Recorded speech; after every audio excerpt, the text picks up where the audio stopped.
എന്നും പുലർത്തും. എൻ്റെ ആവശ്യങ്ങളെല്ലാം അറിയും.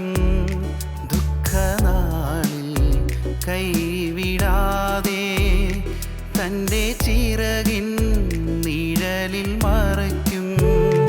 എന്നെ കരുതും, എന്നും പുലർത്തും. എൻ്റെ ആവശ്യങ്ങളെല്ലാം അറിയും. ദുഃഖനാളിൽ കൈവിടാതെ തൻ്റെ ചിറകിൻ നിഴലിൽ മറയ്ക്കും. ആശ്രയിപ്പാൻ എനിക്കെന്നും സർവശക്തൻ കൂടെയുണ്ട്. തളരാതെ മരുഭൂവിൽ യാത്ര ചെയ്യും പ്രത്യാശയോടെ. ആശ്രയിപ്പാൻ എനിക്കെന്നും സർവശക്തൻ കൂടെയുണ്ട്.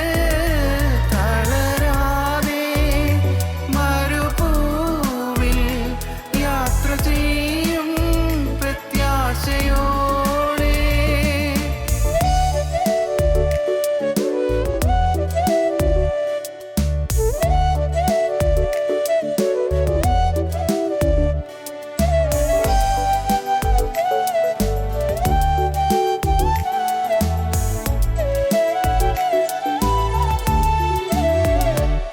അനർത്ഥങ്ങൾ ഭവിക്കയില്ല. ബാധയോ എന്നെ തൊടുകയില്ല. പാതകളിൽ ദൈവത്തിൻ്റെ ദൂതന്മാർ കരങ്ങളിൽ വഹിക്കും. അനർത്ഥങ്ങൾ ഭവിക്കയില്ല. ബാധയോ എന്നെ തൊടുകയില്ല. പാതകളിൽ ദൈവത്തിൻ്റെ ദൂതന്മാർ കരങ്ങളിൽ വഹിക്കും. ആശ്രയിപ്പാൻ എനിക്കെന്നും സർവശക്തൻ കൂടെയുണ്ട്. തളരാതെ മരുഭൂവിൽ യാത്ര ചെയ്യും പ്രത്യാശയോടെ. ആശ്രയിപ്പാൻ എനിക്കെന്നും സർവശക്തൻ കൂടെയുണ്ട്. തളരാതെ മരുഭൂവിൽ യാത്ര ചെയ്യും പ്രത്യാശയോടെ. ഞങ്ങളും ക്രൂശിക്കപ്പെട്ട ക്രിസ്തുവിനെ പ്രസംഗിക്കുന്നു. ദൈവത്തിൻ്റെ വലിയ നാമം മഹത്വപ്പെടട്ടെ. കർത്താവിന് സ്തോത്രം. നാം ചിന്തിച്ചു വന്ന ഒരു വിഷയത്തിലേക്ക് നിങ്ങളുടെ ശ്രദ്ധയെ കൊണ്ടുവരിക. സന്തോഷം എന്നുള്ളതാണ് വിഷയം. സന്തോഷം എന്നുള്ളതായ ഒരു വിഷയത്തെക്കുറിച്ചാണ് ചില കാര്യങ്ങൾക്ക് ഇതിനു മുമ്പ് പറഞ്ഞത്. ഇന്ന് അതിൻ്റെ ബാക്കി ഭാഗം പറയുകയാണ്. സന്തോഷം നമുക്കെല്ലാവർക്കും വേണം. സന്തോഷം അല്ലേ? തീർച്ചയായിട്ടും എപ്പോഴും നമുക്ക് വേണം, ഒരു സന്തോഷം വേണം. ജീവിതത്തിൽ ഒരു സന്തോഷം വേണം. ഓരോരുത്തർക്കും അവരുടെ സന്തോഷം എന്ന് പറയുന്നത് ഓരോ തരത്തിലായിരിക്കും.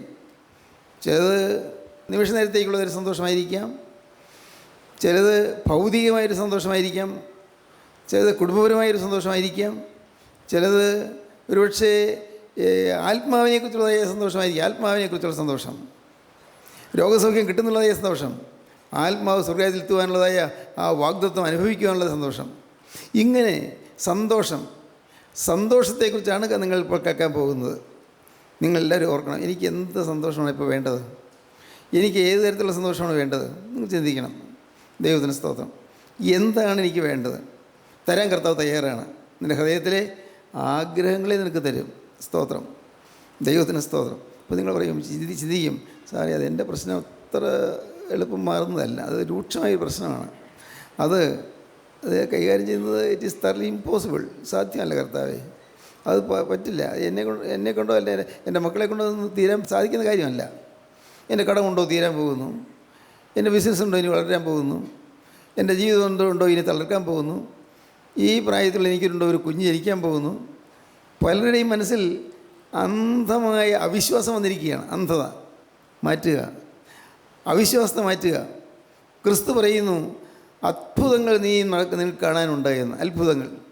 ദൈവത്തിന് സ്തോത്രം. വെറുതെ ഒരു ഭംഗിവാക്ക് പറയുകയല്ല കേട്ടോ. ദൈവത്തിൻ്റെ പരിശുദ്ധാത്മാവ് തരികയാണ്. നിങ്ങളുടെ ഹൃദയത്തിലെ ആഗ്രഹങ്ങൾ നിങ്ങൾക്ക് തരാമെന്നാണ് പറയുന്നത്. ഏത് തരത്തിലുള്ള ആഗ്രഹങ്ങളും ആയിക്കൊള്ളട്ടെ, ആഗ്രഹം തരുന്നൊരു ദൈവം. സ്തോത്രം. ശുഭകരമായ ആഗ്രഹം തരുന്ന ദൈവം, നമ്മെ അത്ഭുതമായി വഴി നടത്തുന്ന ദൈവം. സന്തോഷം. നാം അതിന് ആധാരമായിട്ട് വായിച്ചത് ലൂക്കോസ് സുവിശേഷം 1-ാം അധ്യായത്തിലെ ചില വാക്കുകളാണ്. ലൂക്കോസ് സുവിശേഷം 1-ാം അധ്യായത്തിൽ ദൈവത്തിന് സ്തോത്രം നാം കണ്ടു, നിനക്ക് സന്തോഷവും ഉല്ലാസവും ഉണ്ടാകും. 1-ാം അധ്യായത്തിൻ്റെ 14-ാം വാക്യം വായിക്കാം. നിനക്ക് സന്തോഷവും ഉല്ലാസവും ഉണ്ടാകും, അവൻ്റെ ജനനത്തിങ്കൽ പലരും സന്തോഷിക്കും. നിനക്ക് സന്തോഷം ഉണ്ടാകും, നിനക്ക് ഉല്ലാസം ഉണ്ടാകും. മാത്രമല്ല, നിനക്കൊരു മകൻ ജനിക്കുമ്പോൾ ആ മകൻ്റെ ജനനത്തിങ്കൽ പലരും സന്തോഷിക്കും. സഖരിയാവ് വൃദ്ധനായിരുന്നു, പുരോഹിതനാണ്, വൃദ്ധനായിരുന്നു, പ്രതീക്ഷയറ്റു. സഖരിയാവിൻ്റെ ഭാര്യ എലിസബത്ത് മച്ചിയായിരുന്നു എന്നാണ് വേദവസ്തം പറയുന്നത്. മച്ചിയായിരുന്നു, ബാരൻ, വന്ധ്യ, ഉരിഞ്ഞു പറക്കാനുള്ള സാധ്യതയില്ല. ദൈവം പറയുന്നു, നിനക്ക് സന്തോഷവും ഉല്ലാസവും ഉണ്ടാകും, നിനക്കൊരു മകനെ കിട്ടും. അതിനെ ആദ്യം വന്ന് വായിച്ച്, അവൻ കൂറിൻ്റെ ക്രമപ്രകാരം ദൈവസന്നിധിയിൽ പുരോഹിതനായി ശുശ്രൂഷ ചെയ്തു വരുമ്പോൾ പൗരോഹിത്യ മര്യാദ പ്രകാരം കർത്താവിൻ്റെ മന്ദിരത്തിൽ ചെന്ന് ധൂപം കാട്ടുവാൻ അവന് നറുക്ക് വന്നു. ധൂപം കാട്ടുന്ന നാഴികയിൽ ജനസമൂഹമൊക്കെയും പുറത്ത് പ്രാർത്ഥിച്ചുകൊണ്ടിരുന്നു. അപ്പോൾ കർത്താവിൻ്റെ ദൂതൻ ധൂപപീഠത്തിൻ്റെ വലത്തുഭാഗത്ത് നിൽക്കുന്നവനായിട്ട് അവന് പ്രത്യക്ഷനായി.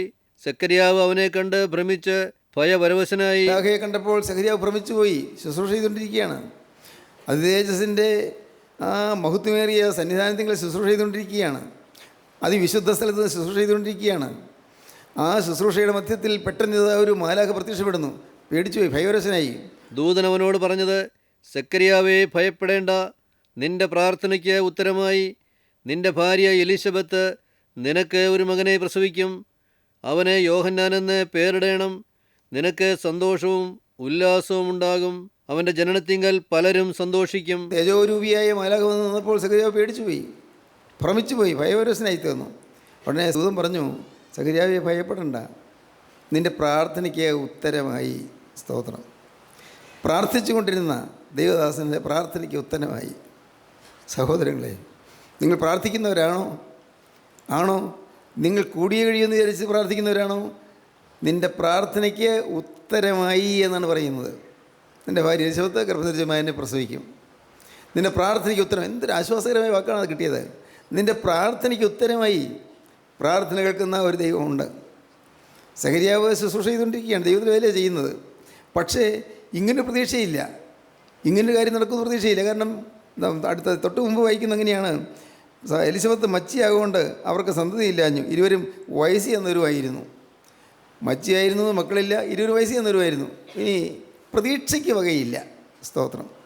പ്രിയപ്പെട്ടവരെ, പ്രതീക്ഷയ്ക്ക് വകയില്ലാതെ മനസ്സ് ആടി ഉലഞ്ഞ് തളർന്ന് വിഷമിച്ചിരിക്കുന്ന ആരെങ്കിലും ഉണ്ടോ ഈ വാക്കുകളെ കേൾക്കുന്നത്? സ്തോത്രം. പ്രതീക്ഷയ്ക്ക് വകയില്ലായിരുന്നു. നിങ്ങൾ ഓരോരുത്തർക്കും ഓർക്കാം, ഞാനും ഓർക്കും. പ്രതീക്ഷയ്ക്ക് വകയില്ലായിരുന്നു, ഒരു ശുഭപ്രതീക്ഷയില്ലായിരുന്നു. എപ്പോഴും മുഖം വാടി നടക്കുന്നു, എപ്പോഴും മ്ലാനവതനായി നടക്കുന്നു. ജീവിതത്തിൽ സന്തോഷമെല്ലാം തീർന്നല്ലോ, അപ്പൻ മരിച്ചു പോയതുകൊണ്ട് എല്ലാം തീർന്നു, അനാഥനായി പോയതുകൊണ്ട് എല്ലാം തീർന്നല്ലോ. ഇനി എന്താ, ജീവിക്കുക, ജീവിച്ചങ്ങ് തീരുക, അത്രയേ ഉള്ളൂ. അങ്ങനെ ജീവിതത്തിൽ ഒരു ലാക്കും ലക്ഷ്യവുമില്ലാതെ ജീവിതം വിരസമായി, ജീവിതം ഊഷരമായി. ഊഷരം എന്ന് പറഞ്ഞാൽ മനസ്സിലാവുമോ? ജീവിതം വരണ്ടുണങ്ങിയതായി, അങ്ങനെ തകർന്നു പോയൊരു ജീവിതം. പ്രതീക്ഷയ്ക്ക് വക ഉണ്ടായിരുന്നില്ല.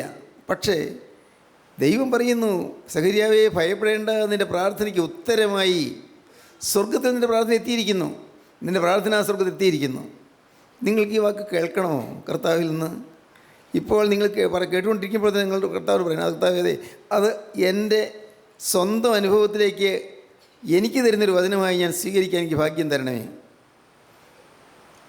ഇത് ഒരു ലോഗോസായിട്ടല്ല, സഖര്യാവിന് അന്ന് കൊടുത്ത ഒരു അരുളപ്പാട്, പൊതുവായൊരു കാര്യം, അതായിട്ടല്ല. എൻ്റെ റീമ എനിക്ക് പേഴ്സണലായിട്ട് തരുന്ന, വ്യക്തിപരമായി തരുന്ന വചനമായിട്ട് ഇതെനിക്ക് സംഭവിക്കുമാറാകണമേ. പ്രാർത്ഥിക്കാൻ പറ്റുമോ നിങ്ങൾക്ക്? ദൈവത്തിന് സ്തോത്രം. സഖര്യാവേ, ഭയപ്പെടേണ്ട, നിൻ്റെ പ്രാർത്ഥനയ്ക്ക് ഉത്തരമായി. നിൻ്റെ ഭാര്യ എലിസബത്ത് ഗർഭം ധരിച്ച് നിനക്ക് ഒരു മകനെ പ്രസവിക്കും. സ്തോത്രം. ദൈവത്തിൻ്റെ വലിയ നാമം മഹത്വപ്പെടട്ടെ. സന്തോഷവും ഉല്ലാസം നിനക്കുണ്ടാകും. സന്തോഷവും ഉല്ലാസം, നിനക്ക് സന്തോഷവും ഉല്ലാസം ഉണ്ടാകുമ്പോൾ അനേകർക്ക് സന്തോഷവും ഉല്ലാസം ഉണ്ടാകും. ദൈവത്തിന് സ്തോത്രം. സന്തോഷം. പ്രിയപ്പെട്ടവരെ, അവിടെ വിട്ട് മുന്നോട്ട് നീങ്ങാൻ എനിക്ക് പറ്റുന്നില്ല. കാരണം ഇന്ന് അനേകരും മുഖം വാടിയിരിക്കുകയാണ്, അനേകരും തളർന്നിരിക്കുകയാണ്. ഇങ്ങനെയുള്ള പ്രസംഗങ്ങളൊക്കെ എന്തോരം കേട്ടതാണ്, എത്രയോ തവണ കേട്ടുകൊണ്ടിരിക്കുന്നു. പക്ഷേ എനിക്ക് ജോലി കിട്ടിയില്ലല്ലോ, എനിക്ക് സ്വന്തമായി 10 രൂപ എടുക്കാനുള്ള മാർഗ്ഗമൊന്നും സ്വന്തമായിട്ടില്ലല്ലോ, എൻ്റെ വിവാഹം നടന്നില്ലല്ലോ, ഇനി അതിൽ പ്രതീക്ഷയൊന്നുമില്ല, എനിക്കൊരു കുഞ്ഞിനെ കിട്ടിയില്ലല്ലോ, പ്രതീക്ഷയൊന്നുമില്ല. ദൈവത്തിന് സ്തോത്രം. ഒരു സ്വന്തമായി വീട് വയ്ക്കാൻ സാധിച്ചില്ലല്ലോ, ഇന്നും വാടക വീട്ടിലാണല്ലോ കിടക്കുന്നത്. എനിക്ക് ഒന്ന് ഉയർന്ന് പഠിക്കണമെന്നൊക്കെ ഉണ്ടായിരുന്നു, സാധ്യമല്ലല്ലോ, സാധിക്കില്ല. ഇനി എന്ത് പഠിക്കാനാണ്? സിലബസും മാറി, എല്ലാം മാറി. ഇനി ഈ BSc തോറ്റ ഈ അവസ്ഥയിൽ അങ്ങനെ ഇരുന്നാൽ മതി, വേറൊന്നുമില്ല. ദൈവത്തിന് സ്തോത്രം. പ്രതീക്ഷ നശിച്ചു പോയടുത്ത് പുത്തൻ പ്രതീക്ഷയുടെ ഉണർവേകാൻ കർത്താവായ യേശുക്രിസ്തു ജീവിക്കുന്നുണ്ട്. നിങ്ങൾ വിശ്വസിക്കുമോ? യേശുക്രിസ്തു നിങ്ങളോട് വ്യക്തിപരമായി സംസാരിക്കുകയാണ്. എന്താണ് പറയുന്നത്? മോനെ, ഭയപ്പെടേണ്ട, നിൻ്റെ പ്രാർത്ഥനയ്ക്ക് ഉത്തരമായി. അവിചാരിതമെന്നോണം, അപ്രതീക്ഷിതമെന്നോണം നീ കരുതിയിരുന്നതായ കാര്യങ്ങളെല്ലാം പ്രതീക്ഷാനിർഭരമായി വരാൻ പോവുകയാണ്. നിനക്ക് സാധിച്ചു കിട്ടാൻ പോവുകയാണ്. അനുഭവങ്ങൾ നിനക്ക് ലഭിക്കാൻ പോവുകയാണ്. നിൻ്റെ ഹൃദയത്തിലെ ആഗ്രഹങ്ങളെ ഞാൻ നിനക്ക് തരും. ദൈവത്തിന് സ്തോത്രം. സെഖര്യാവിന് ദൈവത്തിന് വചനം ലഭിച്ചു, സന്തോഷവും ഉല്ലാസവും ഉണ്ടായി. സെഖര്യാവിന് മകൻ യോഹന്നാൻ സ്നാപകനെ ലഭിച്ചു. പിന്നീട് നാം ചിന്തിക്കുന്നത് ലൂക്കോസിന് ശേഷം തന്നെ 1-ാം അധ്യായത്തിൻ്റെ 46-ാം വാക്യം മുതലാണ്. അപ്പോൾ മറിയ പറഞ്ഞത്, എൻ്റെ ഉള്ളം കർത്താവിനെ മഹിമപ്പെടുത്തുന്നു, എൻ്റെ ആത്മാവ് എൻ്റെ രക്ഷിതാവായ ദൈവത്തിൽ ഉല്ലസിക്കുന്നു. അവൻ തൻ്റെ ദാസിയുടെ താഴ്ച കടാക്ഷിച്ചിരിക്കുന്നുവല്ലോ. ഇന്നു മുതൽ എല്ലാ തലമുറകളും എന്നെ ഭാഗ്യവതി എന്ന് വാഴ്ത്തും. എൻ്റെ ഉള്ളം കർത്താവിനെ മഹിമപ്പെടുത്തുന്നു, എൻ്റെ ആത്മാവ് എൻ്റെ രക്ഷിതാവായ ദൈവത്തിൽ ഉല്ലസിക്കുന്നു. നിനക്ക് സന്തോഷം ഉല്ലാസം ഉണ്ടാകും. ഉല്ലസിക്കുന്നു. സ്തോത്രം. പ്രിയപ്പെട്ടവരെ, ആന്തരികമായ ഒരു ഉല്ലാസത്തിൻ്റെ കാലം വേണ്ടേ നമുക്ക്? അകത്തൊരു ഉല്ലാസം വേണ്ടേ? ഒരു സമാധാനം വേണ്ടേ നമുക്ക്? അക്കാര്യത്തിൽ നിങ്ങൾക്ക് സംശയമില്ല, നിങ്ങൾക്ക് എല്ലാവർക്കും വേണം, സംശയമില്ല. പ്രിയപ്പെട്ടവരെ, നിങ്ങൾ വിശ്വസിക്കൂ, നിങ്ങൾ ഊമവിഗ്രഹങ്ങളെയല്ല നിങ്ങൾ സേവിക്കുന്നത്, കല്ലിനെയും മരത്തെയും അല്ല നിങ്ങൾ സേവിക്കുന്നത്. ജീവനുള്ള, ജീവിക്കുന്ന ക്രിസ്തുവിനെയാണ് നിങ്ങൾ പിൻപറ്റുന്നത്. എങ്കിൽ നിനക്ക് സന്തോഷം ഉല്ലാസം ഉണ്ടാകും. കന്യമറിയാമിന് യേശുക്രിസ്തുവിനെ ലഭിച്ചു, ഉദരത്തിൽ യേശുക്രിസ്തു ലഭിച്ചു. അപ്പോൾ മറിയാൻ പറയുകയാണ്, എൻ്റെ ഉള്ളവരെ കർത്താവിനെ മഹിമപ്പെടുത്തുന്നു, എൻ്റെ ഉള്ളം രക്ഷിതാവായ ദൈവത്തിൽ ഉല്ലസിക്കുന്നു. സ്തോത്രം. അവൻ തൻ്റെ ദാസിയുടെ താഴ്ച കടാക്ഷിച്ചിരിക്കുന്നുവല്ലോ. താഴ്ചയിൽ ഓർക്കുന്നൊരു ദൈവം, എളിമയിൽ താണു വരുന്നൊരു ദൈവം, താഴ്ചയിൽ നീ ഓർക്കുന്നവനായ ദൈവം. സ്തോത്രം. ഓർക്കൂ പ്രിയപ്പെട്ടവരെ, കുറേ വർഷങ്ങൾക്ക് മുമ്പുള്ള കാലങ്ങളിലേക്ക് നിങ്ങൾ തിരിഞ്ഞു നോക്കൂ. താഴ്ചയല്ലായിരുന്നോ? അല്ലേ? എല്ലാ രംഗത്തും താഴ്ചയല്ലായിരുന്നോ? ഞാൻ 10ാം ക്ലാസ് കഴിഞ്ഞ് പഠിത്തം നിർത്തിയ മനുഷ്യനാണ്. താഴ്ചയല്ലായിരുന്നോ? എന്നും മുഖം മ്ലാനമാണ്, എന്നും മുഖം വാടിയിരിക്കുകയാണ്. സ്തോത്രം. ദൈവത്തിന് സ്തോത്രം. എൻ്റെ സ്വന്തപ്പെട്ട ഒരാൾ ഫോട്ടോഗ്രാഫറായിരുന്നു. അദ്ദേഹം വടവൂർ സ്കൂളിലെ ഡ്രോയിങ് മാസ്റ്ററായിരുന്നു. അദ്ദേഹം എൻ്റെ അമ്മയുടെ ചേട്ടത്തിയുടെ മകനാണ്. അദ്ദേഹം ഒരവസരത്തിൽ, അദ്ദേഹത്തിന് ഈ ഫോട്ടോഗ്രാഫി ഉള്ളതുകൊണ്ട് ഒരവസരത്തിൽ ഹാൻഡ് ക്യാമറയായിട്ട് ഇവിടെ വന്നു. എൻ്റെ ഫോട്ടോ എടുക്കാനാണ്. ഞാൻ എങ്ങനെ നിന്നിട്ട് നോക്കുന്നില്ല. അദ്ദേഹം പറഞ്ഞു, നിൻ്റെ മുഖം എപ്പോഴും മ്ലാനമാണ്, നിൻ്റെ മുഖം ഒരു ഫോട്ടോ എടുക്കാൻ കൊള്ളാവുന്നതല്ല. ദൈവത്തിന് സ്തോത്രം. അന്ന് അദ്ദേഹം പറഞ്ഞതാണ്. എനിക്കതിൽ അത്ഭുതമില്ല. കാരണം ഞാൻ ദുഃഖിതനായിരുന്നു, വിഷാദപരവശനായിരുന്നു. സ്തോത്രം. ജീവിതം വരണ്ടുണങ്ങിപ്പോയിരുന്നു. 10ാം ക്ലാസ് കഴിഞ്ഞു, പഠിത്തം തീർന്നു, എല്ലാം തീർന്നു. പിന്നെ ഒരേക്കാളയുടെ കൃഷിയുമായി പാടത്തേക്ക് ഇറങ്ങുന്നു. ദൈവത്തിന് സ്തോത്രം. പ്രിയപ്പെട്ടവരെ, പകലാകട്ടെ രാത്രിയാകട്ടെ അമ്മയുടെ നെടുവീർപ്പുകൾ കേൾക്കാം, എങ്ങളുടെ കരച്ചിലുകൾ കേൾക്കാം. സ്തോത്രം. അമ്മ കരയുമ്പോൾ ഞങ്ങളും കരയും, ഞാനും എൻ്റെ പെങ്ങളും. കർത്താവിന് സ്തോത്രം. ഇതൊക്കെ ഞാൻ എന്തിനാണ് വീണ്ടും വീണ്ടും പറയുന്നത്? കാരണമുണ്ട്. ഈ അനാഥനായ എന്നെ സ്നേഹിച്ച ഒരു ദൈവമുണ്ട്. എന്നെ കുപ്പയിൽ നിന്ന് പൊക്കിയെടുത്ത ഒരു ദൈവമുണ്ട്. അഡ്രസ്സില്ലാത്തവന് അഡ്രസ്സ് തന്നൊരു ദൈവമുണ്ട്. വിലകെട്ടവനെ വിലയേറിയനാക്കി മാറ്റിയ ഒരു ദൈവമുണ്ട്. സ്തോത്രം. ആർക്കും യാതൊരു വിലയും ഇല്ലാതിരുന്ന മനുഷ്യനെ സ്വർഗത്തെ ദൈവം വിലമതിച്ചു എന്ന് അറിയാനിടയായി. ദൈവത്തിന് സ്തോത്രം. വചന ശുശ്രൂഷയെ സംബന്ധിച്ചപ്പോൾ, വചനം കേട്ടപ്പോൾ, പ്രിയപ്പെട്ടവരെ, നിങ്ങൾ ഈ വചനം കേൾക്കുമ്പോൾ നിങ്ങൾ അറിയുക, നിങ്ങൾ അനാഥരാണോ? നിങ്ങൾ അഗതികളാണോ? നിങ്ങൾ പലതരത്തിൽ ക്ഷീണിതരാണോ? തളർന്നിരിക്കുന്നവരാണോ? മനസ്സ് വാടി തളർന്ന് അവശനിലയിരിക്കുന്നവരാണോ? മനസ്സ് മടുത്തുപോയവരാണോ? പ്രതീക്ഷകൾ നശിച്ചുപോയവരാണോ? പ്രിയപ്പെട്ടവരെ, നിങ്ങൾ കേൾക്കൂ. സന്തോഷവും ഉല്ലാസം തരുന്ന ഒരു ദൈവമുണ്ട്. അവൻ നിന്റെ ദാസിയുടെ താഴ്ച കടാക്ഷിച്ചിരിക്കുന്നുവല്ലോ. ഇന്നു മുതൽ എല്ലാ തലമുറകളും എൻ്റെ ഭാഗ്യവതി എന്ന് വാഴ്ത്തും. എന്താ പറഞ്ഞത്? എൻ്റെ ഉള്ളം കർത്താവിനെ മഹിമപ്പെടുത്തുന്നു, എൻ്റെ ആത്മാവ് എൻ്റെ രക്ഷിതാവായ ദൈവത്തിൽ ഉല്ലസിക്കുന്നു. കനി പറയാൻ സന്തോഷമുണ്ടായി. സന്തോഷം ലഭിക്കും. നമുക്ക് ഈ സന്തോഷം എന്തിലാണ് ലഭിക്കുന്നത്? ഒന്ന്, നമ്മുടെ കർത്താവ് തരുന്ന രക്ഷയിൽ നമുക്ക് സന്തോഷം ലഭിക്കും. രക്ഷ. സെഫന്യാവിൻ്റെ പുസ്തകം നോക്കുമ്പോൾ കാണാം, കർത്താവ് തരുന്ന രക്ഷയിൽ നമുക്ക് സന്തോഷം കിട്ടും. ദൈവത്തിന് സ്തോത്രം. സെഫന്യാവിൻ്റെ പുസ്തകം 3-ാം അധ്യായം 14-ാം വാക്യം.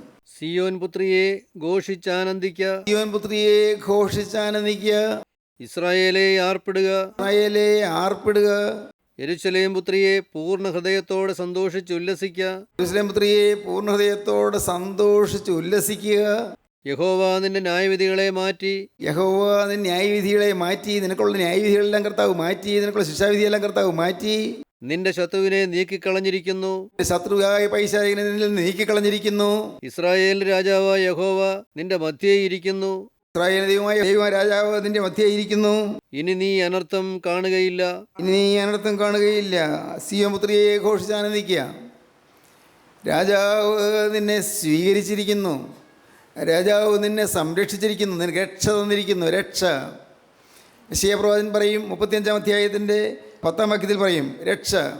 ഉല്ലാസം ഉണ്ടാകും. രക്ഷ കിട്ടുമ്പോൾ ഉല്ലാസം ഉണ്ടാകും. ദൈവത്തിന് സ്തോത്രം.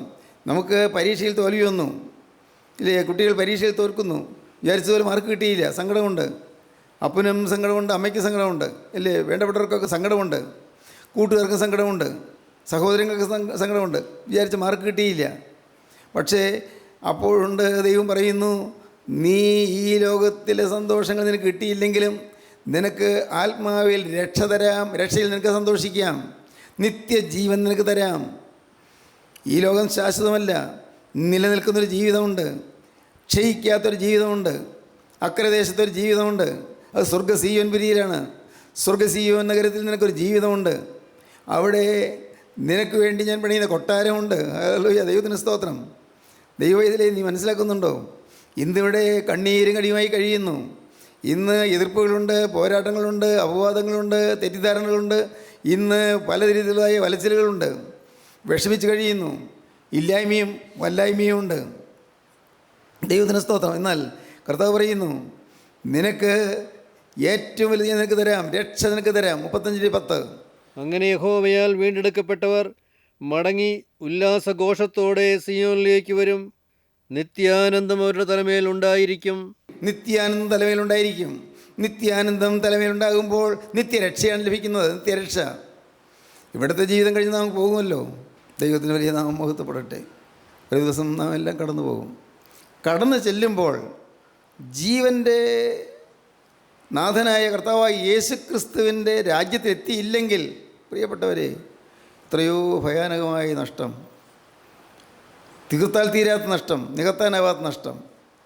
കടന്നു ചെല്ലും. ഒരു ദിവസം നാം പോകും. ഞാൻ സങ്കടത്തോടെ ഓർക്കുന്നു, എൻ്റെ കർത്താവേ, ഇന്ന് സഭകളിലെല്ലാം നല്ല പ്രാർത്ഥനകളുണ്ട്.